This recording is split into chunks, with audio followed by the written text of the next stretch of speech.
বিশ্বভারতী বিশ্ববিদ্যালয় পা রেখেই কবিগুরুর নোবেল চুরির প্রসঙ্গ টেনে কেন্দ্রকে বিঁধলেন মুখ্যমন্ত্রী মমতা বন্দ্যোপাধ্যায়। বৃহস্পতিবার বিকেলে শান্তিনিকেতনে হাজির হয়ে মুখ্যমন্ত্রী নিজেই বলেন, সিবিআই নোবেল খুঁজে বের করতে পারেনি, সুযোগ পেলে আমি নোবেল খুঁজে বের করব। নোবেল প্রাইজ চাই।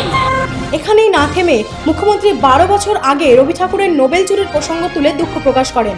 তিনি বলেন, সিবিআই কি তদন্ত করছে জানি না, কিন্তু সিবিআই যদি না পারে, যদি ওদের পরিবর্তে আমাকে দায়িত্ব দেওয়া হয়, তাহলে রবীন্দ্রনাথের চুরি যাওয়ার নোবেল পদক আমিই খুঁজে বের করব।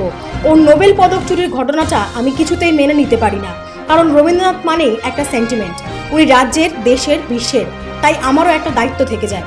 এই ঘটনায় নিজেকে ধিক্কার দিতে ইচ্ছে করছে।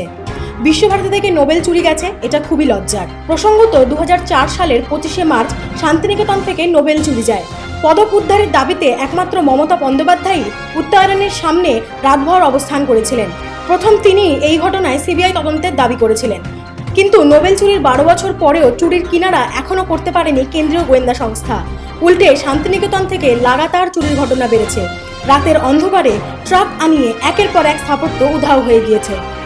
মুখ্যমন্ত্রী মমতা বন্দ্যোপাধ্যায়ের মুখে ফের নোবেল প্রসঙ্গ উঠে আসার পেছনে রয়েছে নাম না করে কেন্দ্রকে আক্রমণ। কারণ সারদা কাণ্ডে সিবিআই এর তদন্ত নিয়ে অখুশি শাসক শিবির। ফলে এদিন সরাসরি সিবিআইকে আক্রমণের নিশানা করে কেন্দ্রকে বিধে এক ঢিলে দুই পাখি মারারই কৌশল নিলেন মমতা বন্দ্যোপাধ্যায়। Bureau report, Kolkata 24/7।